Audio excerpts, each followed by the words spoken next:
Olá, estamos iniciando pela TV Suprem, braço de comunicação da União Planetária, mais uma entrevista do movimento 2022-2030, o Brasil e o mundo que queremos, que é uma parceria da Universidade de Brasília, através do Núcleo de Estudos do Futuro, do Centro de Estudos Avançados Multidisciplinares, com a União Planetária. Hoje teremos o privilégio de conversar com a cineasta Maria Maia. Vamos revisitar sua infância e juventude, sua formação básica e superior e conhecer suas atividades no campo das artes. A nossa convidada é graduada e mestre em comunicação social pela Universidade de Brasília. Nasceu no Acre e vive em Brasília desde 1975. Na Universidade de Brasília, participou na militância estudantil, colaborando na reestruturação dos centros acadêmicos, do Diretório Central dos Estudantes e da União Nacional dos Estudantes. Foi fundadora do Partido dos Trabalhadores de Brasília. A nossa convidada é também escritora e publicou poemas em antologias, jornais, revistas e também livros, entre eles que participam atualmente da Feira do Livro de Brasília, Quase Toda Poesia e Vila Lobos, Pelo Mundo Toca a Alma Brasileira. Como cineasta, realizou 64 filmes, entre curtas, médias e longas, e teve filmes exibidos em mostras e festivais no Brasil, Londres, Paris, Cape Breton, Milão, Atenas, Buenos Aires e Los Angeles. No centenário de nascimento, ganhou a medalha JK do Ministério da Cultura pelo filme JK, um cometa no céu de Brasília e do Brasil. Seu filme Machado de Assis, Alma Curiosa de Perfeição, inaugurou o espaço Machado de Assis na Academia Brasileira de Letras. Em 2004, o Centro Cultural de São Paulo exibiu a mostra Maria Maia, documentarista. Em 2020, recebeu da Câmara Legislativa do Distrito Federal louvor por ser uma importante personagem da história, da cultura e da educação do Distrito Federal. A nossa convidada atua nos campos da sociologia e também antropologia. É considerada como poeta da palavra e imagem e também fotógrafa, artista plástica e mestre em Tai Chi e Oi Kong. Muito obrigado, Maria Maia, por ter aceito ao nosso convite. Na minha primeira indagação, pediria para revisitar a sua infância e juventude, sua formação básica e universitária e os caminhos que a levaram para o campo das artes. Boa tarde, bom dia e boa noite para todos vocês que estão aqui vendo a TV Suprem. Eu queria agradecer, em primeiro momento, a você, Isaac Reutemann, por ter me convidado para fazer parte dessa caminhada aí por 2022 até 2030, né? Espalhando amor, cultura, né? Espalhando alegria, espalhando essa coisa tão necessária que a gente está precisando hoje, né? De alegria de viver, né? Então, você pede para eu ir até a minha infância. Olha, minha infância passou há muito tempo, mas ela é tão presente em mim. Eu queria dizer que a primeira coisa que eu lembro da minha infância é da floresta amazônica. A floresta amazônica, porque eu morava em Rio Branco, e Rio Branco era uma cidade muito pequena, E era uma cidade assim que era rodeada pela floresta. A gente saía a 5 minutos da cidade, a gente já estava dentro da floresta amazônica, com toda a sua grandeza e maravilha. E a floresta sempre me fascinou muito desde a infância.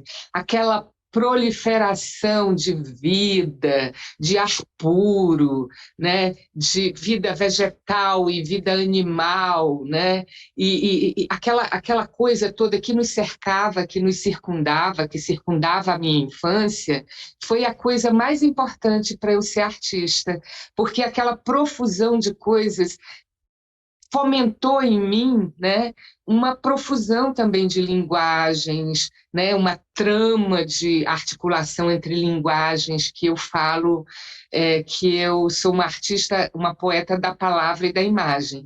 Aqui, poeta, eu quero falar poeta no sentido grego, né, da expressão, que é poesia em todas as suas formas. A mulher, particularmente, ela tem um corpo que carrega a poesia quando ela engravida e passa 9 meses, né, gerando, gestando, criando, né, a partir do seu sangue, e depois ainda passa um tempo dando o seu leite para a criança, né, uma coisa física e ao mesmo tempo espiritual, psíquica, profunda, né, de geração.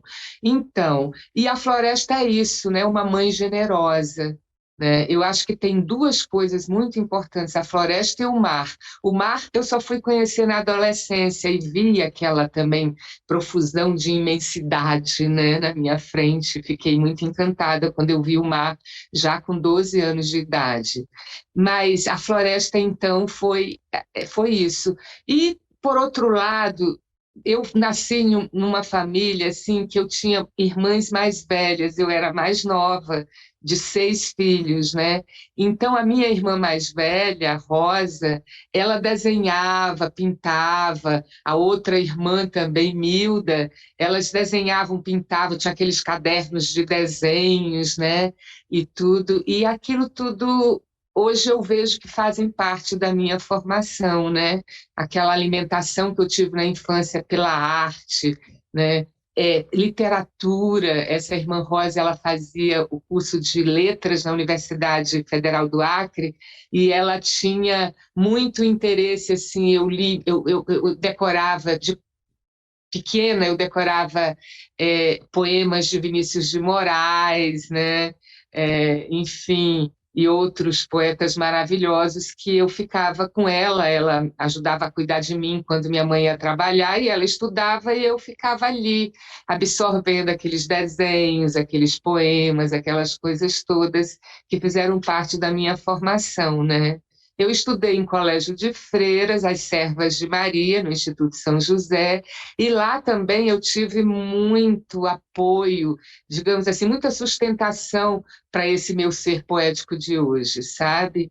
Então, quando eu cheguei aqui em Brasília, em 1975, eu tinha 15 anos, né? E fui estudar no Colégio Objetivo e logo entrei com 16 anos para a Universidade de Brasília, para a UNB. E na UNB, aí eu tive a inauguração da minha vida cidadã, né? Porque, assim, na verdade, foi ainda antes, foi em 1976 que teve o enterro do JK aqui em Brasília, e foi a primeira manifestação pública, eu acho, no Brasil, depois de 68, né? Contra a ditadura militar, uma coisa assim coletiva. Era a Brasília inteira que foi se despedir do JK e gritou o brado abaixo a ditadura. Aquilo ali percebi que eu estava vivendo uma ditadura, assim. Eu já percebi o medo, né, em torno, né? Até fiz um poema na época, quando eu tinha 15 anos, que chama Grama Fabricada. Vou dizer aqui rapidinho que ele é pequeno.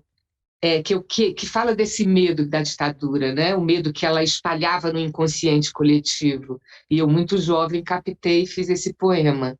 Sentada nessa grama fabricada, olho para tudo com agonia e presente, pressinto angustiada 10.000 olhos no meu dia, meio-dia. Me levanto e corro aperreada, vago nas calçadas, tecendo medo entre vigas simétricas e vagas passadas. Apressada, tento em vão conter o medo em meu peito. Olho para os lados, no escuro estreito, espreitam. Então, isso fez parte, assim, eu já muito jovem comecei a fazer poesia, né? E depois comecei a desenhar e pintar, e tudo assim, sair da minha necessidade de fazer, porque só agora, depois de adulta e tudo, é que eu fui publicar meus livros de poesia, como esse Quase Toda Poesia, né? Cuja capa é minha, que eu fiz assim, a mão de Deus criando DNA, alguma coisa assim, né? E aí eu estou publicando, vou lançar agora,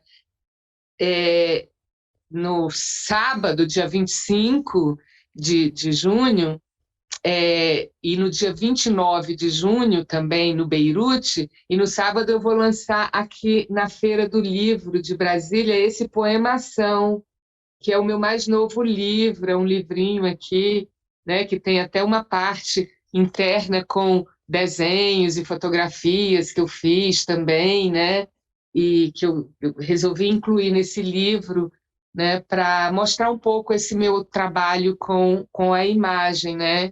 E quanto aos filmes, desde criança eu morava perto de um cinema, minha casa, o cinema tocava a música para a gente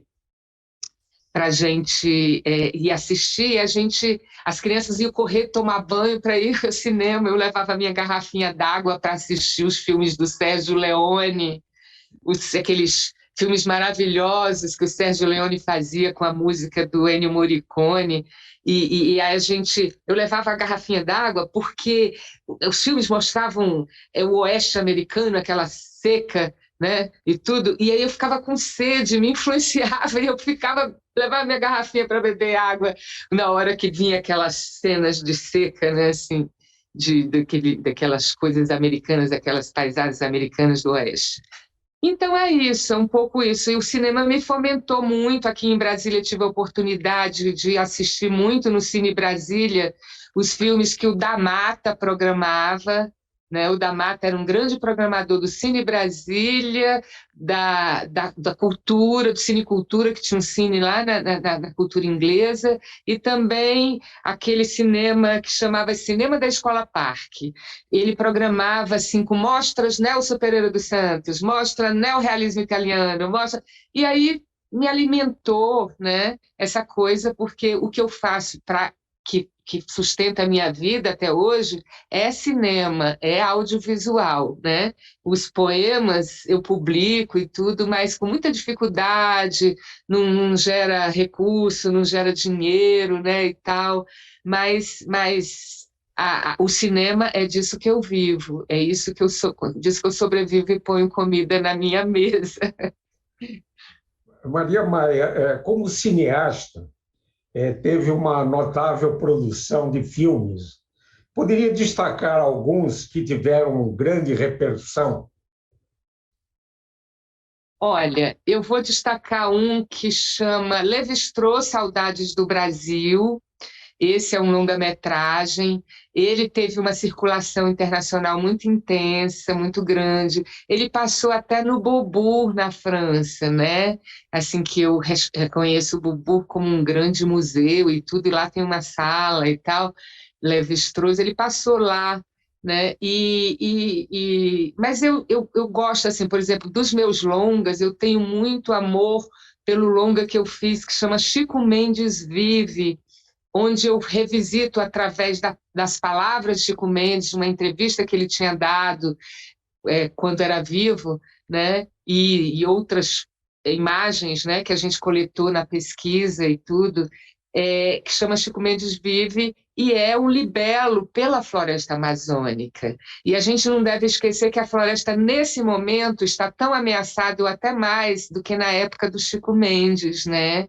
Porque o grau de a frente agropecuária, mineradora e de boi, né, agropecuária e mineradora, ela é muito brutal contra a Amazônia nesse momento. Você vê que no lugar em que existem os índios isolados, como lá no Vale do Javari, né, esse menino maravilhoso e querido foi para o céu lá de uma forma tão bruta, tão bárbara, né? O Bruno e o Dom, né? Que acabaram de ser martirizados porque defendem os povos da floresta, que a defendem, e defendem a floresta em pé, né? O Chico Mendes disse uma coisa que eu até botei no meu filme, ele diz assim: no princípio, eu pensei que estava lutando para salvar a floresta. Depois, eu pensei que estava lutando para salvar a Amazônia. Daí, eu descobri que estava lutando para salvar a humanidade. Porque a floresta amazônica, ela é um bioma tão complexo e tão desconhecido que as pessoas que acham que é importante os minerais que estão lá embaixo, mas a floresta ela é rica porque ela está em pé.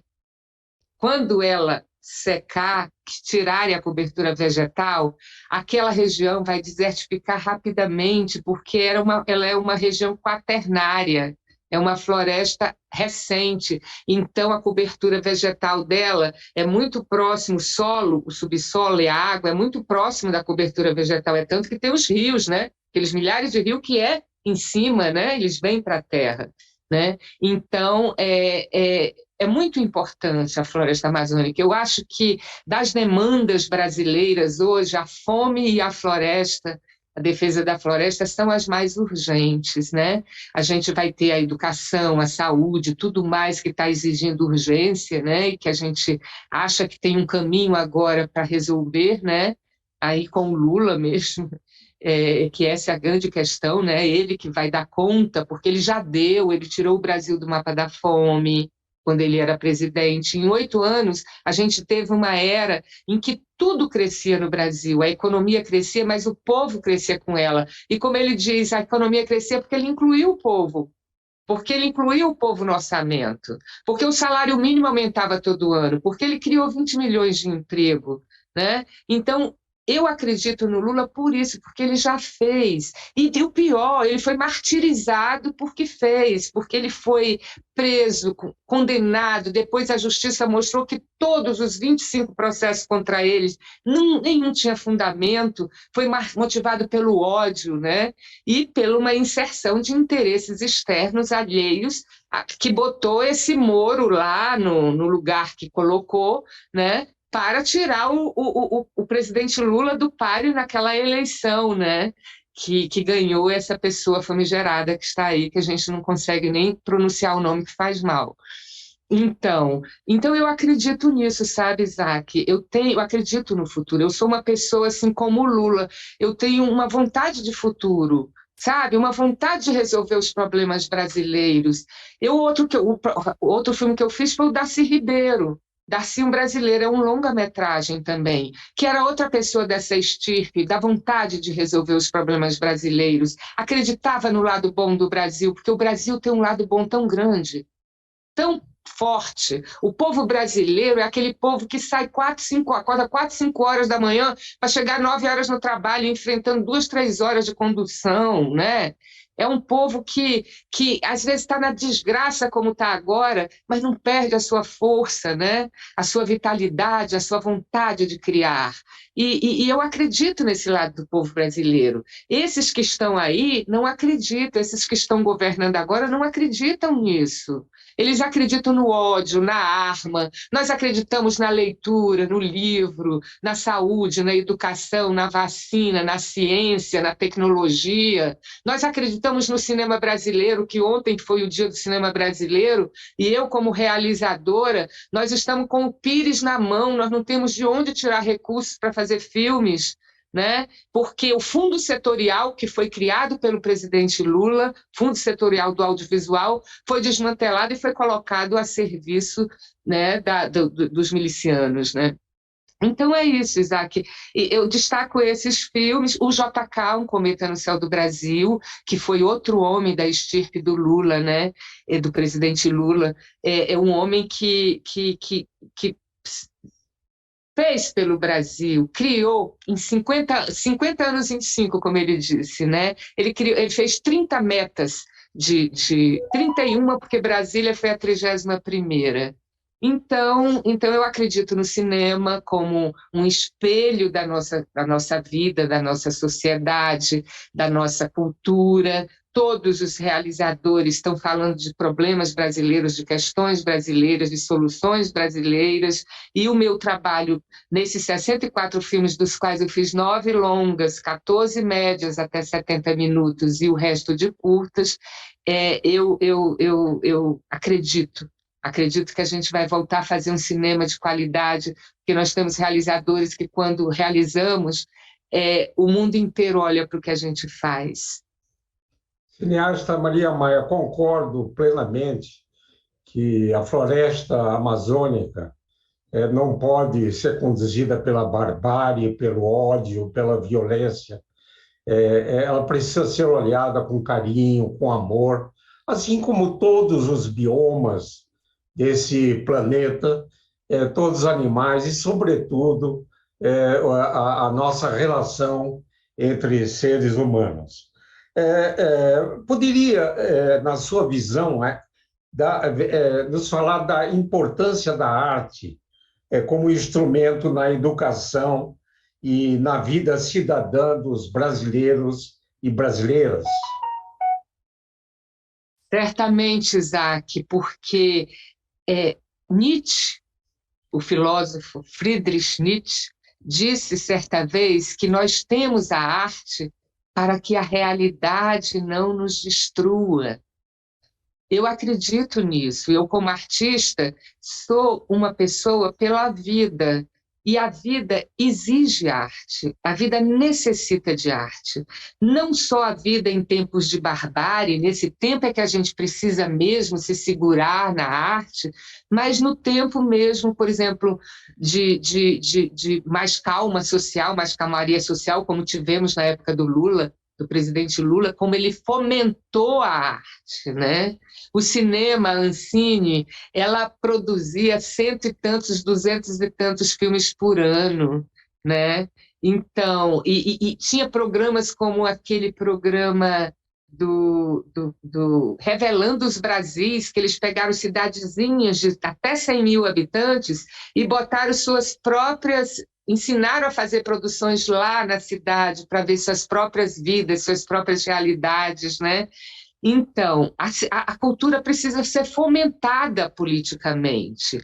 Ela é uma vontade política, porque a cultura gera emprego. A cultura, além de gerar liberdade para quem a usufrui, porque quem se alimenta de cultura vira um cidadão livre, porque vira um cidadão crítico aos desmandos, vira um cidadão que enxerga as coisas com mais clareza, porque a arte tem esse potencial.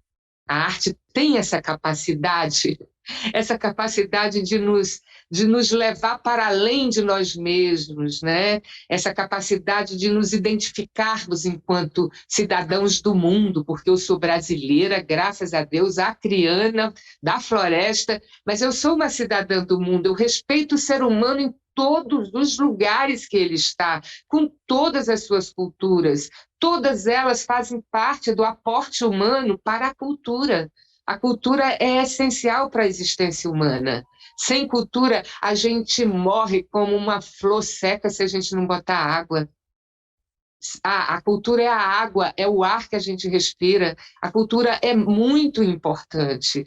E, geralmente, as tiranias, os tiranos, a primeira coisa que eles fazem é atacar a educação e a cultura.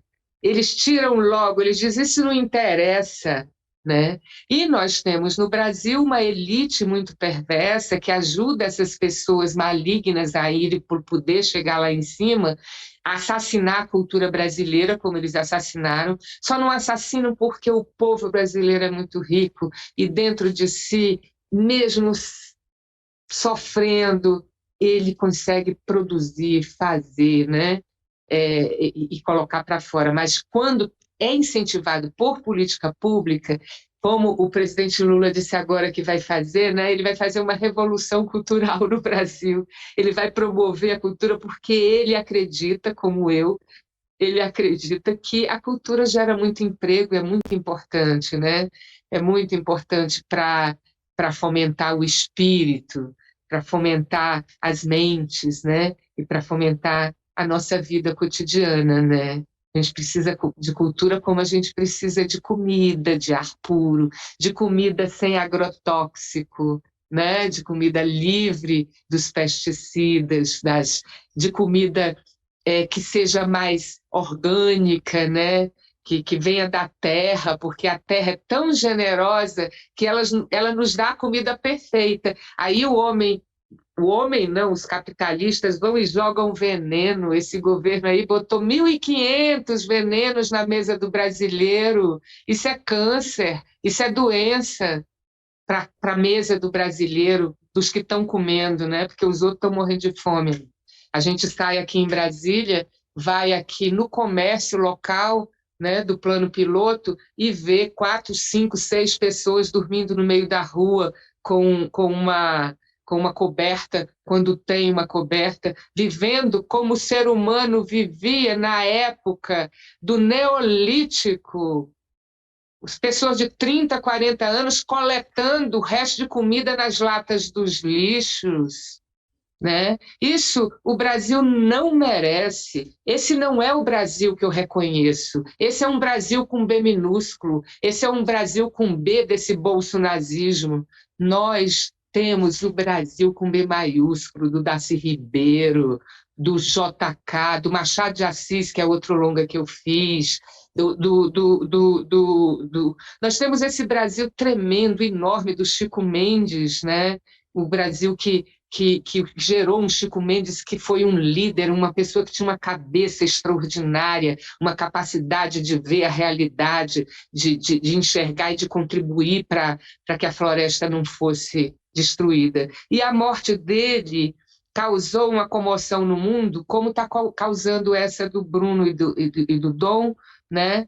E eu espero que essas mortes não sejam em vão, que essas mortes sirvam para dar um freio, porque nós estamos no meio de junho e desde o meio de maio que a floresta amazônica já começou a queimar de novo, porque quando chega o verão lá, ele vai queimar até outubro, novembro, se deixarem, entendeu? De uma forma brutal. Então nós temos que parar. Não pode mais queimar, é tolerância zero com a queimada, né? Tolerância zero com a queimada. Vamos reflorestar mentes.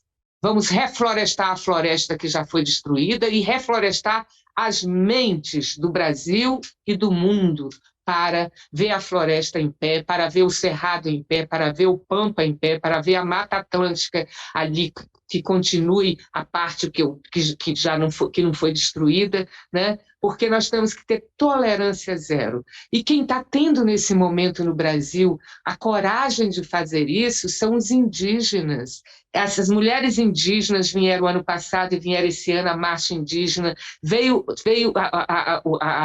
o movimento pela terra livre. Tudo aqui em Brasília, botar o peito, né, contra o bolsofascismo, mostrar para o Brasil e para o mundo quem é que está defendendo a floresta. Os índios são pouco mais de 1 milhão, mas eles é que defendem a floresta. Onde tem índio, tem floresta em pé. Onde tem índio, tem floresta em pé, quando o índio está com sua terra agora. Só que a terra agora está, como disse a Carmen Lúcia do Supremo Tribunal, a Amazônia está cupinizada. É a cupinização da Amazônia pelos mineradores, pelos madeireiros, né? E pelas pessoas do agronegócio, do boi, da soja. Eles querem transformar tudo. O Brasil quer voltar a 1500, quando nós éramos produtores de matéria primária. O Brasil que faz plataformas para recolher petróleo em longa profundidade. O Brasil que faz turbinas, que faz aviões. Nós não somos o celeiro do mundo aqui dos porcos dos outros povos, fazendo soja para alimentar o gado e os porcos, sei lá o que, dos outros povos. Nós somos um país digno, Nós somos um país enorme, nós temos uma população que adora a paz, não suporta a guerra, né? Claro que tem uma parcela ínfima da população que fica aí com esse degenerado, mas não é o conjunto dos brasileiros, e nós vamos mostrar isso agora nessa urninha que veio aí. A próxima vai ser em outubro, dia 2, minha gente, nós vamos mostrar quem é que manda nesse país. Quem manda é o povo brasileiro.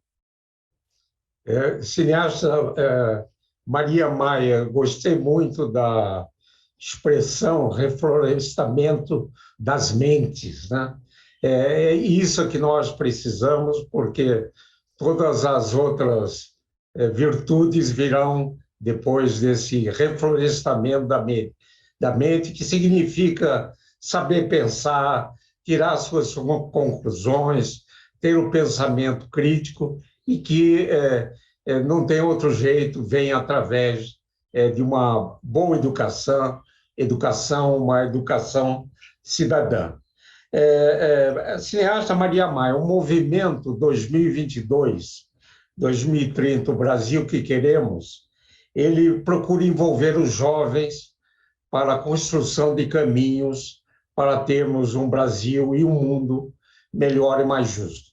Poderia, no finalzinho da nossa conversa, dar uma mensagem aos jovens que nos assistem? Certamente, Isaac, porque os jovens, eles são o pão, né? O pão que saldrá del horno com toda a sua sabrosura, como cantava, né, a nossa querida Violeta Parra. Os jovens, vocês é que vão levar essa terra para o futuro, né? Então, vamos reflorestar mentes, vamos colocar essa força que o Criador, o grande tal, dá para a juventude, né? Que vocês têm a força física, a força vigorosa e a clareza de ir para a frente, né? Junto com as forças que amam a vida, junto com as forças amorosas, né? Contra as forças do ódio. Vamos pelas forças da leitura, do cinema, das artes plásticas, da arquitetura, vamos pelas forças da música, vamos pelas forças da arte em geral, né? Vamos cultivar esse nosso lado, essa coisa dentro de vocês, jovens, porque são vocês que vão mudar isso. São vocês que têm a capacidade de mudar isso. A gente que está mais velho ajuda, mas está na mão de vocês. Bola para frente, que 2 de outubro está bem aí na frente, com o voto certeiro na urna. Lula lá. Muito obrigado por essa conversa, por essa importante, né, conversa, em que a arte é o pano de fundo, né? E eu acho mesmo que nós nascemos para cultivar a arte, para curtir a arte, e para um povo feliz só é feliz se ele tem uma cultura e uma arte viva, né? Como tem procurado durante as suas atividades. Portanto, muito obrigado, Maria Maia, e esteja sempre perto da gente. Esse e outros programas do Movimento 2022-2030, o Brasil e o Mundo que Queremos, eles podem ser acessados pelo canal YouTube do canal Supre. Gostaria de agradecer imensamente a todos e todas que estiveram com a gente, e voltaremos a nos encontrar em uma próxima oportunidade. Até lá!